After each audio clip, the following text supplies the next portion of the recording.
বন্ধুরা, এটা আমরা প্রত্যেকেই জানি, প্রকৃতি যে কোনো সময় আমাদেরকে চরম শাস্তি দিতে পারে। কিছু সময় প্রকৃতি নিজে থেকেই সুন্দর জিনিস তৈরি করে, আবার মাঝে মাঝে সব কিছুকে ধ্বংস করে দেয়। কিছু মানুষের জীবন তছনছ করে দেয়। আমাদের আজকের এপিসোডে এমন কতকগুলি ঘটনা দেখতে চলেছেন যেগুলো আগে কখনো দেখেননি। ভিডিওর শুরুতে আপনাদেরকে অনুরোধ করব ভিডিওটিতে শেষ পর্যন্ত আমার সঙ্গে যুক্ত থাকুন। চলুন শুরু করা যাক। প্রাকৃতিক দুর্যোগের মধ্যে ভূমিকম্প সবচেয়ে ভয়াবহ, আর এই ভূমিকম্পের জন্য এখনো পর্যন্ত কত মানুষ যে প্রাণ হারিয়েছে সেটা হয়তো আপনার ভাবনার বাইরে। জাপান, চীন, ভারত, নেপাল, ভুটান এই সকল দেশগুলিতে ভূমিকম্পের ভয়াবহ প্রকোপ দেখা গিয়েছে। এই সকল ভূমিকম্পগুলি দেখার পর একটা মুহূর্তের জন্য আপনার মনে হতে পারে সৃষ্টিকর্তা হয়তো অগ্রিম আমাদেরকে সতর্ক করছে। মানুষ যতই মডার্ন হোক না কেন, যতই উন্নত মানের টেকনোলজি ব্যবহার করুক না কেন, প্রকৃতির এই সকল শাস্তি থেকে আমরা কখনোই নিজেদেরকে সুরক্ষিত রাখতে পারবো না। মাঝে মাঝে এই ভূমিকম্পের ফলে ভয়াবহ সুনামি দেখা যায়, আর এই সুনামির ফলে গোটা শহর উজাড় হয়ে যায়। এই সুনামির ভয়াবহ রূপ যদি দেখতে হয় তাহলে জাপানের সুনামির কথা একবার মনে করুন। জাপানে হওয়া সেই ভয়াবহ সুনামির ফলে মানুষের অনেক ক্ষয়ক্ষতি হয়েছে, বহু মানুষ ঘরছাড়া হয়েছিল। ভিডিওর শুরুতে আপনাদেরকে শিলাবৃষ্টির এমন একটি ঘটনা দেখাতে চলেছি যেটা প্রথমবার দেখে আপনিও চিন্তায় পড়ে যাবেন। আখরোটের সাইজ এবং তার চাইতেও বড় সাইজের হিলস্টোন অর্থাৎ শিলাবৃষ্টি জার্মানিতে দেখতে পাওয়া যায়। এই শিলাবৃষ্টির কারণে অনেকের বাড়ির ছাদ নষ্ট হয়ে গিয়েছিল এবং অনেক ঘরের জানালা ভেঙে গিয়েছিল। এই ভয়াবহ শিলাবৃষ্টির কারণে সেখানকার মানুষ বাইরে বেরোতে পারেনি। এর কারণে সাধারণ মানুষকে অনেক সমস্যায় পড়তে হয় এবং বেশিরভাগ জায়গায় ট্রাফিক জ্যাম হয়ে গিয়েছিল। আর এই রকমের শিলাবৃষ্টি স্পেনে দেখা গিয়েছিল। তবে স্পেনে যে শিলাবৃষ্টি, সেখানকার শিলাগুলির আকার আয়তনে অনেকটা বড় ছিল, কিছুটা টেনিস বলের সাইজে। এই শিলাবৃষ্টি যখন আকাশ থেকে পড়ছিল তখন এতটা দ্রুত গতিতে পড়ছিল যার ফলে এগুলি প্রথমবার দেখে মনে হবে হয়তো আকাশ থেকে গুলি পড়ছে। বন্ধুরা, এখন আপনারা যে ভূমিধসের ঘটনাটা দেখতে পাচ্ছেন এটি পোল্যান্ডে ঘটেছিল। আর এই ভূমিধসের কারণে 3-4টি বাড়ি পাহাড় থেকে ধসে নিচে পড়ে যায়। তবে সৌভাগ্যক্রমে ওই ভূমিধসের সময় ঘরের ভেতরে কেউ ছিল না। পাহাড় অঞ্চলে ভূমিধসের পাশাপাশি বন্যার মতো জোরালো জলপ্রবাহ দেখা যায়, যেটা বিশেষ করে পাহাড়ের উপর থেকে নিচের দিকে নেমে আসে। আর এর মধ্যে বেশিরভাগটা কাদাযুক্ত জল থাকে। চোখের পলকে পাহাড় থেকে শুরু করে ঘরবাড়ি এবং রাস্তা ধসে নিচে নেমে যায়। স্পেনের একটি শহরে ভয়াবহ ঘূর্ণিঝড় দেখা যায়। প্রথম দিকে সেখানকার সাধারণ মানুষ এটা উপলব্ধি করতে পারেনি যে এতটা ভয়ঙ্কর ঘূর্ণিঝড় হতে পারে। প্রথম দিকে হালকা বাতাস বইছিল, তবে অল্প কিছু সময়ের মধ্যেই এই বাতাস ঘুরপাক খেতে শুরু করে এবং একটা বিশাল বড় ঘূর্ণিঝড়ের রূপ ধারণ করে। এই রকমই আরও একটি ভয়াবহ ঘূর্ণিঝড় দুবাইয়ে দেখা গিয়েছে। দুবাইয়ে হওয়া এই ঘূর্ণিঝড়ের কারণে সেখানে অনেক ক্ষয়ক্ষতি হয়, অনেক বিল্ডিং এবং কোটি টাকার ক্ষয়ক্ষতি হয়ে যায়। তবে আপনাদের জানার উদ্দেশ্যে বলে রাখি, টর্নেডো শুধুমাত্র শহর অঞ্চলে দেখা যায় না, সমুদ্রের মধ্যেও টর্নেডো দেখা যায়। আর বেশিরভাগ সময়টা এগুলি সমুদ্রতেই সৃষ্টি হয়। শহরাঞ্চল এবং সমুদ্রের পাশাপাশি মরুভূমি অঞ্চলেও টর্নেডো দেখা যায়।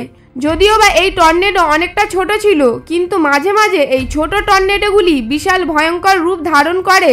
যদি কখনো আপনি চোখের সামনে এই ধরনের টর্নেডো দেখতে পান তাহলে তৎক্ষণাৎ সেখান থেকে সরে যাবেন আর একটা সেফ ডিস্টেন্স বজায় রাখবেন। মাঝে মাঝে মরুভূমি অঞ্চলে এমন কিছু সৌন্দর্য ফুটে ওঠে যেটা প্রকৃতির সাহায্য ছাড়া কখনোই সম্ভব নয়।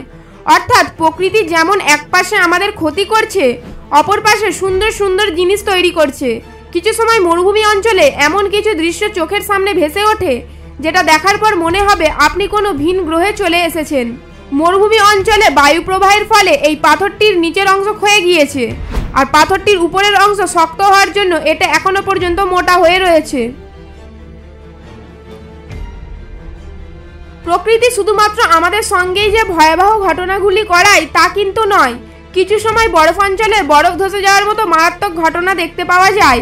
এই বরফগুলি ধসে পড়ার সময় এতটা পরিমাণে ধারালো হয়ে থাকে যার ফলে যদি কোনো প্রাণী কিংবা কোনো মানুষ সেই বরফের নিচে চাপা পড়ে যায় তাহলে কিন্তু তার মৃত্যু অনিবার্য। বর্তমান সময়ে বিজ্ঞানীদের মতামত অনুসারে প্রয়োজনাতিরিক্ত গ্লোবাল ওয়ার্মিং এর কারণে আন্টার্কটিকার বরফ ধীরে ধীরে গলতে শুরু করেছে। আর যদি এইভাবে বরফ গলতে থাকে তাহলে বিগত কিছু বছরের মধ্যে প্রত্যেকটি দেশের সমুদ্রের জলের লেভেল অনেকটা পরিমাণে বেড়ে যাবে।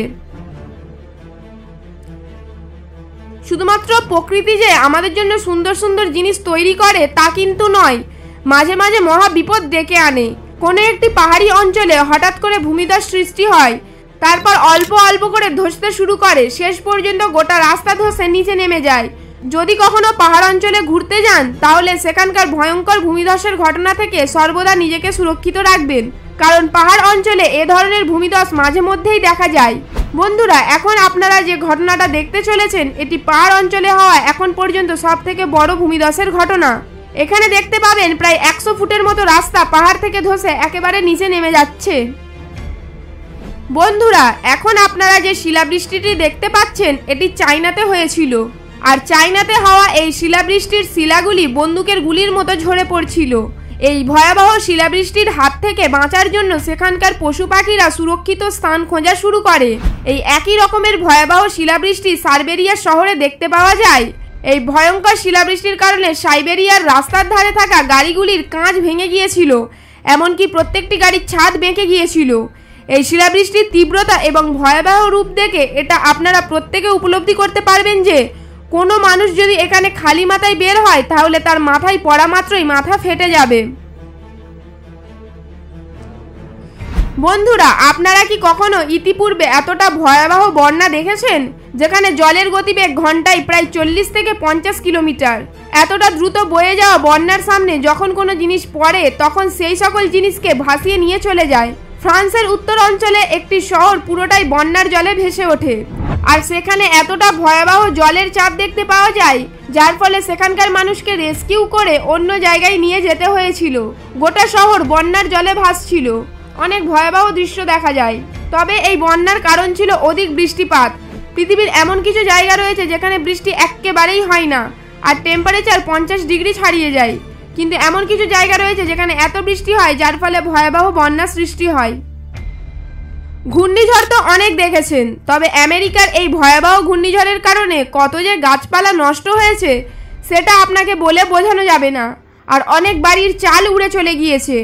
ঘূর্ণিঝড়ের পাশাপাশি খুব জোরে বৃষ্টিপাতও দেখা যায়। 2016 সালের 7ই মে কলোরাডোর একটি ছোট্ট শহরে হঠাৎ করে কালো মেঘ জড়ো হয়, তারপর ঘূর্ণিঝড় তৈরি হতে শুরু করে। যে ব্যক্তি ক্যামেরা করছিলেন তার মতামত অনুসারে এখানে প্রায় ঘন্টায় 200 কিলোমিটার গতিতে বাতাস বইছিল। তারপর এই ঘূর্ণিঝড় সম্পূর্ণ তৈরি হয়ে যায়, আর তার সঙ্গে উপরে থাকা কালো মেঘটিও ঘুরতে শুরু করে। বন্ধুরা, ফরেনের মানুষরা এটিকে ন্যাচারাল শাওয়ার জেল বলে থাকে। সাধারণত সমুদ্রের জলে প্রয়োজনাতিরিক্ত ফেনা তৈরি হলে এই ধরনের ঘটনা দেখতে পাওয়া যায়। তবে সমুদ্রের এতটা পরিমাণে ফেনা আপনি কি আগে কখনো দেখেছেন? নিচে কমেন্টে অবশ্যই জানাবেন। আর এই তথ্যপূর্ণ ভিডিওটিতে একটি লাইক দিয়ে আপনার আত্মীয় পরিজন এবং ফ্যামিলির মানুষকে শেয়ার করে দেবেন। আপনাদের মধ্যে যদি কেউ নতুন দর্শক হয়ে থাকেন তাহলে আমাদের এই চ্যানেলটিকে সাবস্ক্রাইব করে আমাদের পাশে থাকবেন।